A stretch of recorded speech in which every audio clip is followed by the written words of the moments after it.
Olá, meus queridos alunos! Estamos na segunda aula de Direito Constitucional e hoje iremos tratar dos princípios fundamentais que também podem ser chamados de princípios constitucionais. Eles são muito importantes, tanto que já estão previstos em nossa Constituição Federal logo nos primeiros artigos. E também para nós que desejamos alcançar aí um concurso público, há necessidade de que aprendamos muito bem do artigo 1º ao 4º, é onde eles estão regrados, então é muito importante que a gente estude com bastante atenção. Como já dizia um dos nossos maiores doutrinadores de direito constitucional, José Afonso da Silva, como vocês podem ver aqui no monitor, os princípios fundamentais visam essencialmente definir e caracterizar a coletividade política e o Estado e enumerar as principais opções político-constitucionais. Bom, vamos lá então ao primeiro princípio. Princípio da tripartição dos poderes. Para a gente falar desse princípio, a gente tem que buscar um pouco a história disso tudo, Há muitos anos atrás, o Estado ele era dominado pelo rei. Então, o poder era absoluto na mão de uma pessoa só, que no caso era o rei. E o povo sentiu necessidade de que as coisas mudassem. Não estava sendo muito legal aquilo. O rei interferia muito na sociedade e às vezes causava um dano irreversível. Então sentiu-se a necessidade de uma nova forma de vida social para a coletividade. Então um autor na época, Montesquieu, ele escreveu até um livro, O Espírito das Leis, e nesse livro ele elaborou um projeto da tripartição dos poderes, que remonta até a Grécia Antiga. Foi um estudo feito com muita profundidade, Mas enfim, é por ali mais ou menos que começa essa história. E o objetivo disso era para que essa tripartição dos poderes, para dividi-los, para que o povo pudesse controlar melhor o seu governante, em razão para não ser o povo ser prejudicado. E na nossa Constituição foi colocado no artigo 2º, são poderes da União, independentes e harmônicos entre si, o Legislativo, o Executivo e o Judiciário. O que seria isso? O Legislativo nada mais é do que os deputados, na nossa cidade, no caso seriam os vereadores, e no Congresso Nacional os deputados e os senadores também. Então esse é o poder legislativo. E o Executivo, o que seria o Executivo? O Executivo na nossa cidade é como se fosse o prefeito, e no estadual o governador, que é o que comanda o Estado, e no âmbito federal é o presidente que comanda o país, E o Judiciário? O Judiciário, para vocês terem uma noção do que seria, é o fórum da cidade de vocês, E acima do fórum tem também o Tribunal de Justiça, que fica no âmbito estadual, e também daí no âmbito federal os tribunais superiores, que seria aí o STF, o STJ, e assim por diante, O que a gente pode falar do Poder Executivo, O Poder Executivo, ele administra, como vocês bem sabem, administra o município, o prefeito, o governador administra o Estado, o presidente administra o país, mas também ele acumula as funções de legislar e também julgar, mas dentro das suas competências. Um exemplo que o presidente legisla é quando ele emite uma medida provisória,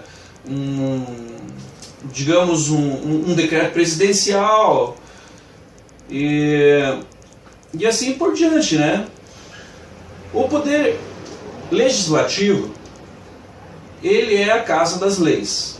Lá, eles fazem um estudo dos projetos de leis, eles editam as leis, só que eles também acumulam as funções atípicas de uma forma diferente do executivo, né? Claro que o executivo é julgar e também legislar.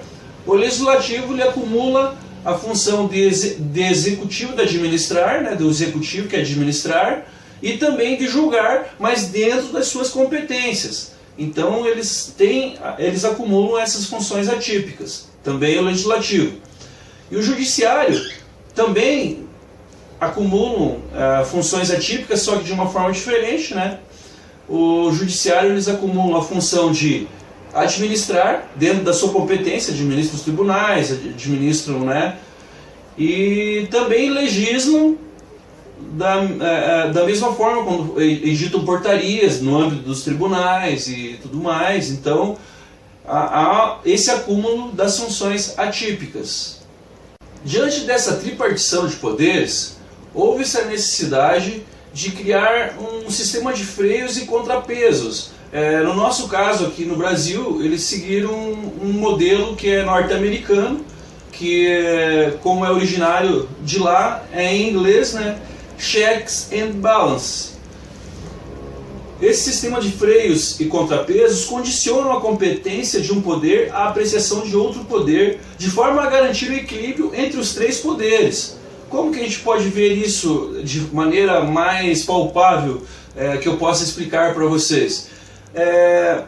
Por exemplo, na necessidade de sanção presidencial de um projeto de lei, o legislativo, quando edita uma lei, né, no caso lá os deputados e os senadores, eles têm de enviar para o presidente para a sanção presidencial. Ele precisa sancionar aquele projeto de lei para começar a vigorar, né, para ser publicado e logo entrar em vigor no país. Então há necessidade dessa sanção presidencial, que é o poder executivo apreciando um projeto de lei do poder legislativo. Daí, uma outra forma de mostrar para vocês, né, um outro exemplo, quando há julgamento de crime de responsabilidade pelo Congresso. O presidente comete alguma coisa que venha a ser denunciado por crime de responsabilidade, o Congresso tem que julgar o presidente. Então, o julgamento é feito também com a presidência do STF. O presidente do STF, ele preside esse julgamento. Então, ali nesse caso, os três poderes estão apreciando um ao outro. Em um outro exemplo desse sistema de freios e contrapesos, a gente pode ver a necessidade de apreciação pelo legislativo nas medidas provisórias, que é quando o presidente edita uma medida provisória, tem um certo prazo para o Congresso apreciar e dizer se aprova ou não essa medida provisória. E ela pode perder a validade se não ocorrer aprovação por parte do Congresso. Também podemos ver como que isso se mostra na nomeação de ministros para o STF pelo presidente da República. Ele precisa da aprovação do Senado Federal para que esse ministro venha a tomar posse do cargo. Dando continuidade em nossa aula de hoje, a separação dos poderes é uma das cláusulas pétreas. Ela não pode ser mudada por portaria, por decreto, por lei complementar ou ordinária, e nem por emenda. Então, para vocês terem ideia do que é as cláusulas pétreas, ela só pode ser mudada pelo poder originário, que é quando uma parte do Congresso se reúne lá com as suas comissões e tudo mais e reformulam a Constituição inteira, bem dizer, né? Essas cláusulas pétreas, elas não tem como elas serem mudadas. Então, a separação dos poderes, elas são imutáveis por um certo ângulo. ela está prevista no artigo 60, né, parágrafo 4º. Lá diz: não será objeto de deliberação a proposta de emenda tendente a abolir a separação dos poderes. Bom, por hoje nós encerramos essa aula de Direito Constitucional. E novamente eu peço a vocês, né, que curtam o nosso canal aí e também se inscrevam, porque toda vez que a gente postar um vídeo, vocês irão já ver de primeira mão, né, já vai chegar para vocês aí através da notificação do Google, né, nosso amigo Google. Então é isso, pessoal. Até a próxima aula.